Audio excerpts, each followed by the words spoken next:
This episode, some stories from the field.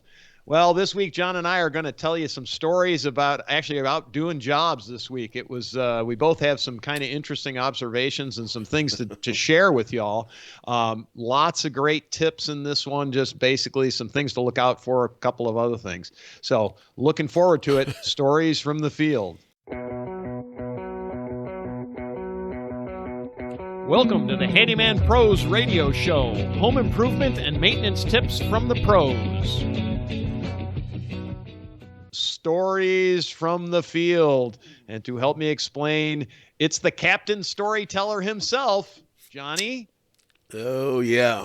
And what we're going to be talking about is just in the last week or so at least what I've seen. I've had a couple. I mean, like Yeah. one of them. This one I'm going to relate was a first ever for me. I mean, the first time Yeah. I've ever seen anything like it. So I want to let people know about it because it was really we'll get to it. It's a great story. Yeah. So, But before we begin, I want to congratulate all you Michigan fans out there. It was a hell of a game last night. I know this is probably going to air in a week or so, but that game against Washington was great. So congratulations on the national championship. well, and there you go. I didn't watch it. I guess I don't care. It's like football is football. Well, we've had a lot of stuff going on. You want to, let the people in on where they can catch us? Where they can catch us? Yeah. Oh, absolutely. Yeah, absolutely. So we're out on YouTube. We are also out on basically all the basic podcast players. Please do us a favor, like and subscribe to our shows. It really helps get the algorithms working for us, gets our word out. We're trying to spread the word on the Handyman Pros Radio Show. We hope we're bringing you some value. If not, send us an email, questions at handymanprosradioshow.com. And we'll either do your comments if you have a suggestion for a show, all kinds of things. We did a show a couple of weeks back about what we're doing for 2024, and we got a lot of really good responses on that. So stay tuned. We are proactive. We do have some stuff coming up. So with that, Johnny, let's talk about what we there's been saw a this lot week. of stuff going on this past week. Not to mention what's in the news today, and Lord knows what happens. By the time this airs, but what's going on with this Boeing aircraft? That one's let's not talk about that. There's a couple things happening there. These things are very complicated as to what caused this, but I got to tell you. I just read an article the other day that they've also got ground checks now for loose bolts in the rudder. Oh, on 737? So, have at it, guys. I don't know what's going on, man. Somebody's not not securing bolts and wiring them in and cotter keys and all kinds of stuff. But something's up. Not good. So, anyways. So I just want to kicks off the week what I saw. I want to make a quick comment, folks. Johnny follows all this aviation stuff because he's actually an airframe and power plant mechanic. So he used to work in the aviation industry, so he knows way more about this than most of us. But anyway, yeah, it is something quite interesting. They also didn't they put a ground stop also? Didn't they recall like one of the Airbus series too? Within the past week. Anyway, whatever. I'd have to check. I've got a lot of theories on this, but I'll hold that for later. This is getting out of hand. Let's talk home maintenance and repair. What do you say? Yeah. Okay. Shit. Okay. He says, John, don't you got some pictures to put up for us? So yeah. So this week was an interesting week. I've been getting around to a bunch of homes for whatever the reason is. I don't know. Burglarizing, but I've just I was just over at some of my neighbors and stuff just due to the holidays and doing work at their house and having some adult beverages and so on and so forth. But the point of this is I've seen a lot of stuff, and let me put up a picture here, and you HVAC guys out there. Will probably recognize this. Let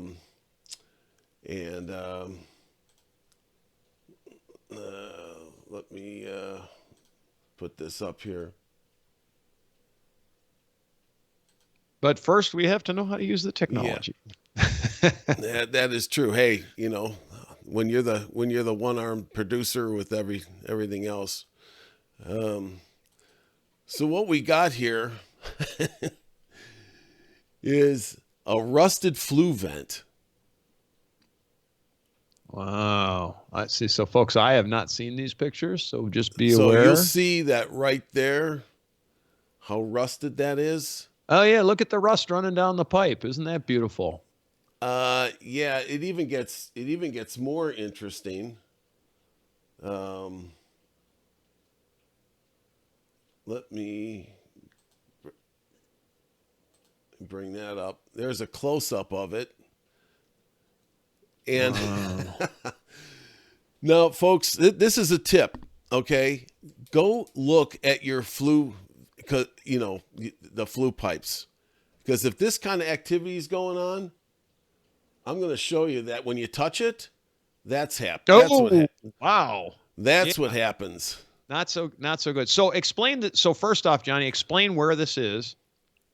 This is in the basement, okay, of my neighbor's house. Coming off of the furnace. Off the furnace. So this is the pipe that carries the hot air from the furnace outside, right? So remember, one of the things that goes in so this, John, is this a natural gas furnace? Yes. It's okay. Yes. So it's a natural gas furnace. So remember, folks, when you burn natural gas, it produces carbon monoxide. So yeah, and so there's a lot of stuff that goes on with this, whether that's right. an inefficient furnace and it's kicking out too much condensate, through the, because when you go by, you'll see you'll see smoke coming out of people's homes, out of the stacks, right? Right. That's what that is, right? It's unburnt gas and things like that. Well, that seems to have been building up, and it took a while to rust that galvanized pipe, right? But the point is, let's say that you never even see this down in your basement, right? Because it's in the furnace room, and you never go down there as a typical homeowner, right? And the next thing you know, you're sleepy. You're going to bed, and you might not wake up. Yeah, it's really that it really is. Honestly, it's that important. And so you want to just inspect it. Now, this is really something for an HVAC guy to fix, in my opinion. Don't screw around with it, But you saw the signs there. There were rust streaks running down the pipe, and that's an indication that something's not right.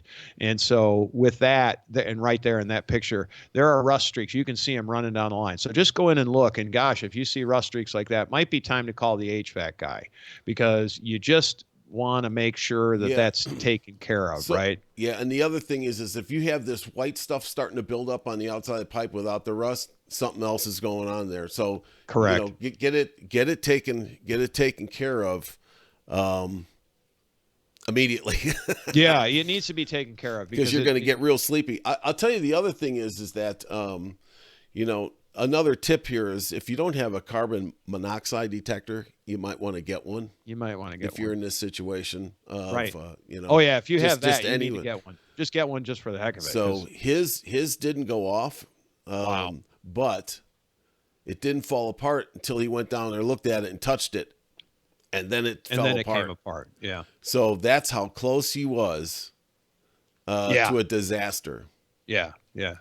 And I'm like, oh boy. Yeah. Right. All right. So that's the first one, and you've got most of these, Johnny. I've just got one. What's the second one that you've got? You gonna play the video? Yeah. So I had this. So a neighbor calls me over and says, "Hey, something's going on with my plumbing." And I said, "Well, I'll take a look at it." And so when I went in there, I saw this. So, a little of the old bubble-a-rooney for out of the toilet there. Yeah. Yeah. So when I turned on the sink in the vanity, that's when this started. Really? Yep. So, folks, if you don't know this, that's not normal. That's not the way it's supposed to be. So if your toilet is gurgling, if your toilet is gurgling like this, that's not normal. Right. Exactly. And so, Johnny, what is that usually an indication of? So, okay. So usually what we've got going on here is that there's some kind of a, I thought it was, it's gasping for air, but it's actually a blockage. Which does basically the same thing. So half the pipe, usually that means that there's a blockage somewhere and that half the pipe is filled with water. Right. So So, folks, it's remember, not draining out. yeah, remember your plumbing system has a ventilation, has a vent, and the vent usually goes through the roof. It goes vertical someplace above it, and you need air to be in the pipes for the water to flow properly. That's so this gurgle when it bubbles like that, it's starving for air is what it is, and so it's not drawing air out of the vent Yes. properly. Well, Right. that can be, but generally what this is a blockage, and half the Okay. pipe is filled Right. with so it doesn't have it's not using its complete capacity to get stuff out, so things are going to start to back up. So I started to talk to her, and then I got the little bit of the history behind what's going on with their plumbing, and it's been one thing after another with them, where they've had their whole system routed out before. They've had their shower, they've had some remodeling done, so who knows what's down in the pipes. And then they've had this kind of thing happen before. So I tried to alleviate this, route it out, and plunge it out to no avail, because this thing was way down in the pipe. So we walked in the basement underneath all this. And I got to tell you, I've never seen plumbing like this before, Larry. And I tried to describe it to you before, and I don't know if I did a good job, but it's like 3-inch pipe that must be running at least 60 feet with all these drain fixture hooked to it. Yeah. So they've got right here generally not great. before this even hits the 3-inch pipe. This all comes together with a sink, a tub, and a shower. Which is a lot. Which Yeah, which is is a a lot. lot, and no vent. And no, yeah, okay, no vent. That's And there's no now it's a vent. big deal. Yeah, There's now no it's a big vent, deal. and then it picks it all up, and it's running this thing 60 feet, and it's picking up more DFUs on the way down, because it's a ranch type house. So they couldn't run the stack up the way they've got this thing, because it would be running through the middle of your, living room Right. upstairs. So Right. I don't know how they got away with it. And the slope, there didn't seem like a slope on this thing, and it should be what, 1/8 of an inch for every foot. So if you do the math, that's probably 12.5-inch drop over 50 feet or so. It sure didn't look like it to me. So I don't know how this. So maybe hence this is why they've had all these plumbing issues all this time, because it won't clear itself. So if you got just a little bit of a soft tissue blockage, it's you can't get rid of it. Right. I mean, it'll jam itself up. So resolution was I had to call my plumber buddy, and he was talking me through it. He's like, oh boy, he's like, okay, well, and this is on a septic, by the way. So he wanted me to go outside, open up the vent outside, and he'd come over and take a look at this thing. Well, the resolution at the end of the story is they had to take the toilet off the floor, route it out about 40 feet down through this pipe. And, because there was some kind of blockage in there. And so did you solve the problem? Yeah, Solve he the did. initial problem, or the initial problem, I should say. Yeah. No, it's fine. But this system, that the way this is all hooked up is, it's got to be really prone to problems. Yeah. I'm just saying, if you take a look at this, I don't know how it passed code. I don't. So it must have at some point, but sins of the past, as we Yeah. like to say, we run into them all the time. These are the sins of the past, and how it got approved, we don't know. I know we had discussed this one before, and there is the possibility to put a stutter vent, or a Studer vent, as they call them. well, and that's a good idea underneath the sink. Underneath at the least sink. give it some air on its way out. It'll get some air in it. So those are vents that run inside the house, and they're really one-way vents. They're just for drawing air in. They don't go the other way. So anyway, it's just another potential potential thing. That one's an interesting one, John, because I've never seen anything like that. I mean, I get it. It just is what it is.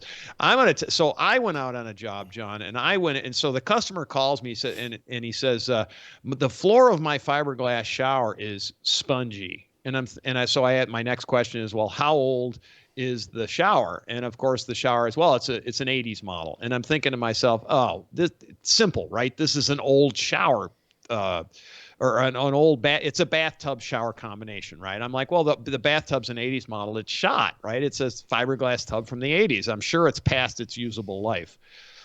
So I'm like, and he's describing the way he's describing it. I'm like, I need to look at this. And he actually had a crawl space and you could see the bottom of the tub. So I go to the facility, I go to his house, and I actually go down under and I look up and I'm like, that's a cast iron tub. What WTF, right? What the flip? And I actually tested it. I took my knife out and I poked it, right? And sure enough, it's steel, or it's metal, right? So I go back upstairs to look at it. And when I originally went into this place, I put my hand on the bottom of the tub, and literally you could feel like you pressed down on the tub, and it was like a wave came out from the tub, right? The bottom of the tub moved in this wave-like action. Like literally you push down on it, and you could feel liquid. In this case, I think it's water, but you could feel liquid up underneath the tub. And I'm like, this is bizarre, right? So when I get under there and I see it's a cast iron tub, and I know the top is not cast iron, it's either fiberglass, I think it's PVC actually, but anyway, I'm going to get to that in just a second. Long story short, I figure out this is an insert. Okay, this is like a rebath type insert that somebody's laid this in the top of the cast tub, right? So again, back to sins of the past. You're just covering up sins on that one. Well, they covered up for whatever reason. I'll hold my powder on that one. But we'll do a show sometime on yeses and nos on this kind of thing, right? We'll bring somebody in on this because I'm sure we've got some really good stories going on. I think that's a good call. But anyway, long story short, I look at the top edge of the tub. And it looks like whoever cut the line, it's not straight. It's literally got, it's got a belly in it, and they put grout to it, but they didn't get it up over. So me and my eminent wisdom, I take my 200-pound self and I step on the bottom of the tub, and what happens? Water comes spurting out of that joint, right? Just right. And I'm like, found where the water's getting in, right? Found where the water's getting in. So, I asked the customer, and it's a long story, but they had recently had the shower retiled, et cetera, et cetera. I'm like, oh. So anyway, we fixed the problem. I tried to take the drain out to get the water out from underneath. And actually I started to get a little water spurting out by the drain when you stepped on it. And this thing was still solid. So this is a two-step process, and I will report on this in the future, but we had enough water coming out of it that I'm like, all right, we're just going to let this thing try and drain. And I caulked with a super good caulk across the top of the seam to stop water from getting in there in the future. And again, I did that this week, and I'm thinking it's probably going to take several weeks for the water to actually squeegee its way. We'll see what happens. I know that you were saying that they didn't want to do this the way it needs to be done, but you're just setting yourself up for a nice mold area there, or whatever. Whatever. Squishy shower. Squishy. But squishy tub is not going to be the real issue here. If you've ever put your hand on a water bed, that's what it felt like. The whole thing needs. You had to get a freaking D9er in there, just take the whole thing out. So I have never seen that.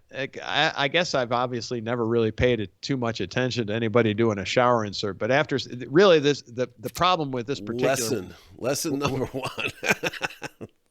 But it really was an installation failure, because if it had been properly caulked and sealed at the top, this would have never happened. And I don't know what it looks like underneath, and I'm not sure I want to get I think into it, but it's just it was interesting because I was like, it didn't make sense to me when he originally described it. I'm like, no, if your shower's failing, your shower's, and it happens, right? Fiberglass tubs, they do that. They break basically, Well, So here's the lesson here is that, and we've talked about this in the past, some past episodes, is that, listen, if you haven't done a shower before and you're about to embark on doing a shower, you may want to think twice about it as a first time DIY project.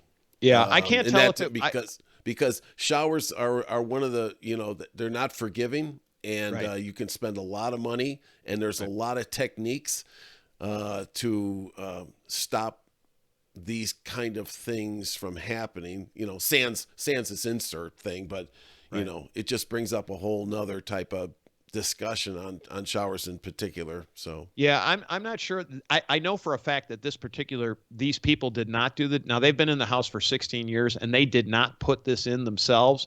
But boy, it looks like homeowner work. It probably was before they sold the house and well, the this guy is put it in. and so let's carry the lesson even further. That's why you need to be real careful about any contractors that you have do your shower. Yep. It goes all the way back to all things. I'm not going to rehash it here on how to pick a contractor and work with them and things like that. But man, I will tell you that you can the shower might look great the day that they leave, and 6 months later you might have a major issue. Yeah, It is really, it's a serious, it's a lot of things that you can get away with on other things like we've talked in the past, but showers are one of those unforgiving things because it's water. it's water and it's everyday water. Yeah, Right? it's every day. It's every single day. If it 3 times a day, depending, you have kids and so on and so forth. All right. Well, anyway, that's That's story. an interesting. That's. I'll tell you what. I'll leave you at this one.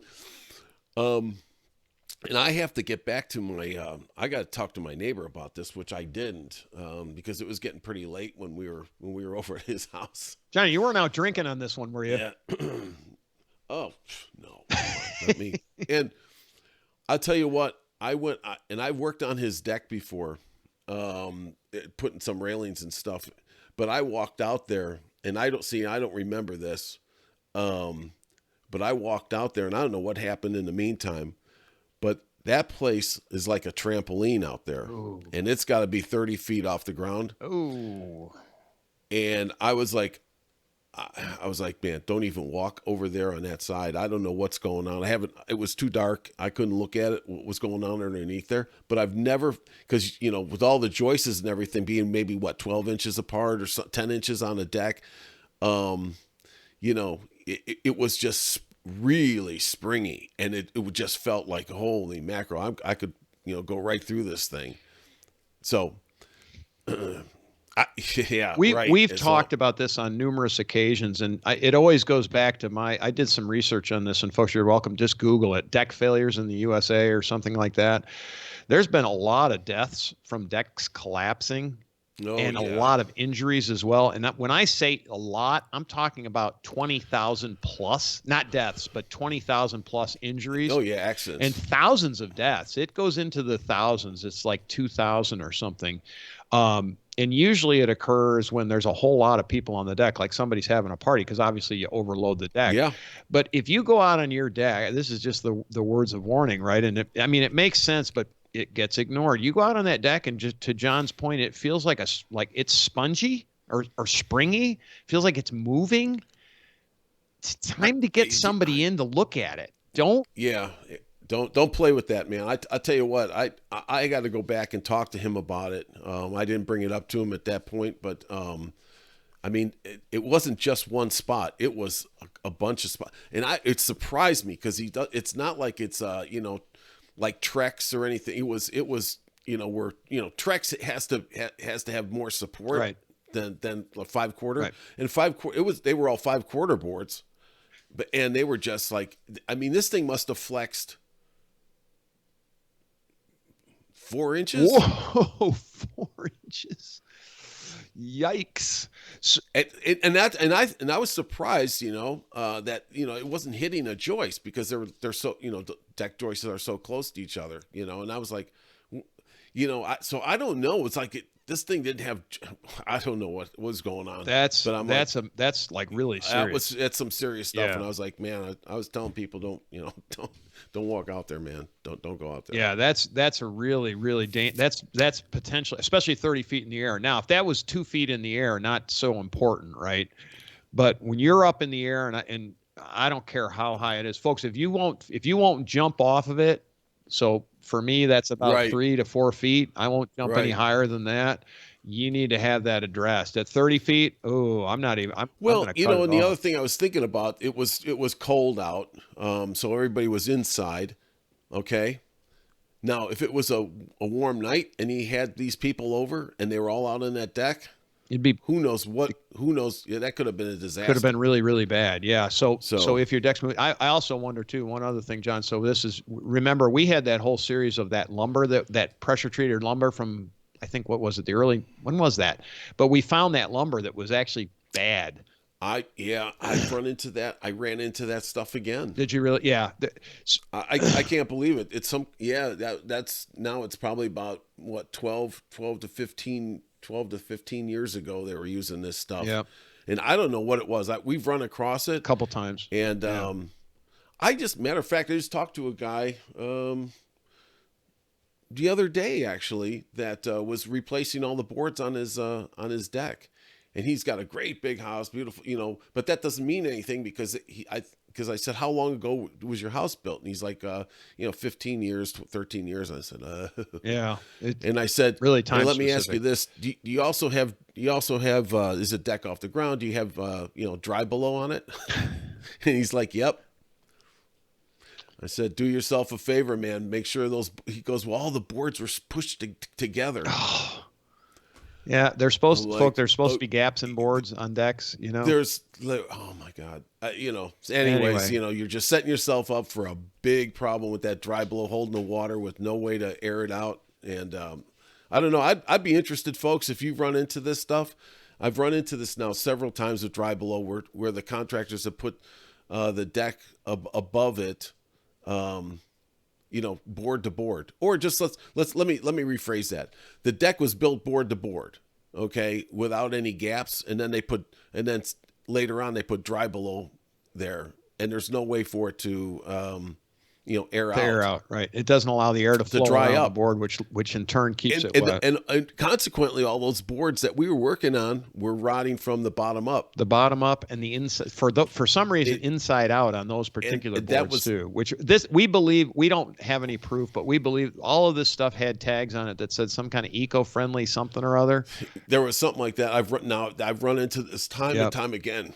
And we believe that it probably wasn't the greatest from the get-go. We're not condemning the product. It's been observational for us, and it literally rots from the inside out, which is not typical, folks. As you know, most rots from the outside in. It comes. I see it a in. lot. I saw it a lot on some of the fences that I've worked on. Yeah. Replacing boards on the Same fences. thing. And these were 2x4s. Yeah, right. And they were only like 7 or 8 years old. Yeah. This is and they dimensional were just lumber. totally Yeah.